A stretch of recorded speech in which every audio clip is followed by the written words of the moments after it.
আমাদের সাজেক ভ্রমণের দ্বিতীয় ও শেষ পর্বে আপনাদের সবাইকে স্বাগত। প্রথম পর্বে আমরা দেখি কিভাবে চট্টগ্রাম থেকে সাজেক আসলাম। তার বিস্তারিত সব যা না দেখে থাকলে দেখে আসতে পারে, চ্যানেলে আপলোড করে দেওয়া আছে। আজকের পর্ব শুরু হতে যাচ্ছে সাজেকের সুন্দর সকাল দিয়ে, সাথে থাকছে কংলাক যাত্রা এবং সাজেক থেকে ফিরে এসে খাগড়াছড়ির বেশ কিছু জায়গা। চলুন তাহলে শুরু করা যাক সাজেক ভ্রমণের দ্বিতীয় ও শেষ পর্ব।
সাজেক প্রবেশ করার জন্য যেমন দিনে 2 বার সময় থাকে, তেমনি সাজেক ত্যাগ করার জন্য 2 বার সময় থাকে, সকাল 10টা ও বিকেল 3টা। মনে রাখবেন, সাজেকের রিসোর্ট বা কটেজে চেক আউট করার সময়ও সকাল 10টা। সুতরাং একদিনের জন্য সাজেকে আসলে অবশ্যই সকাল 10টার মধ্যে গাড়িতে উঠে পড়বেন।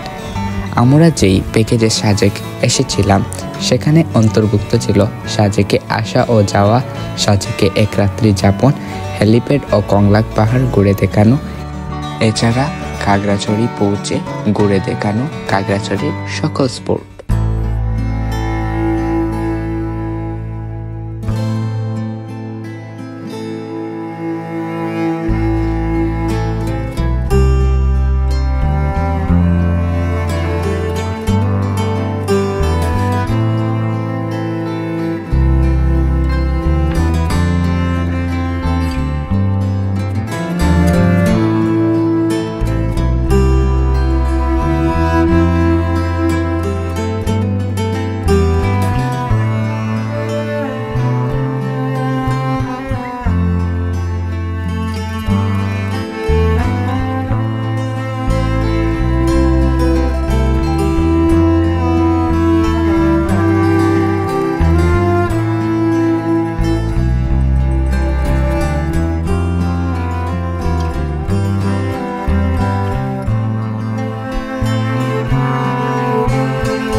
খাগড়াছড়ি এর উল্লেখযোগ্য স্পোর্টগুলোর মধ্যে হচ্ছে আলুটিলা গুহা ও হর্টিকালচার পার্ক এর ঝুলন্ত ব্রিজ, তারিং এবং রিসাং ঝর্ণা।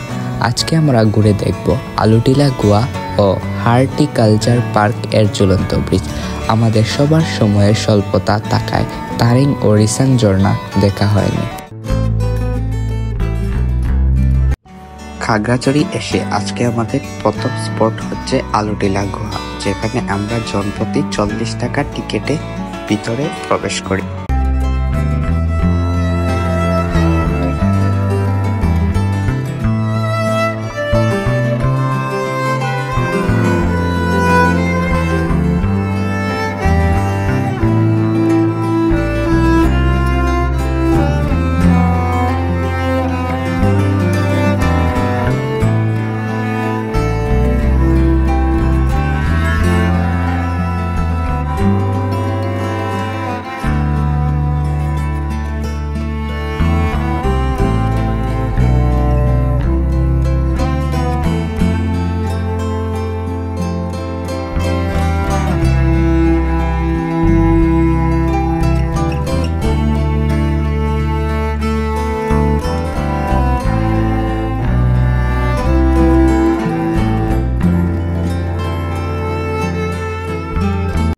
আজকের আমাদের দ্বিতীয় স্পোর্ট খাগড়াছড়ির হর্টিকালচার পার্কের ঝুলন্ত ব্রিজ, যেখানে আমরা আবারও জনপ্রতি 40 টাকা টিকেটে প্রবেশ করি।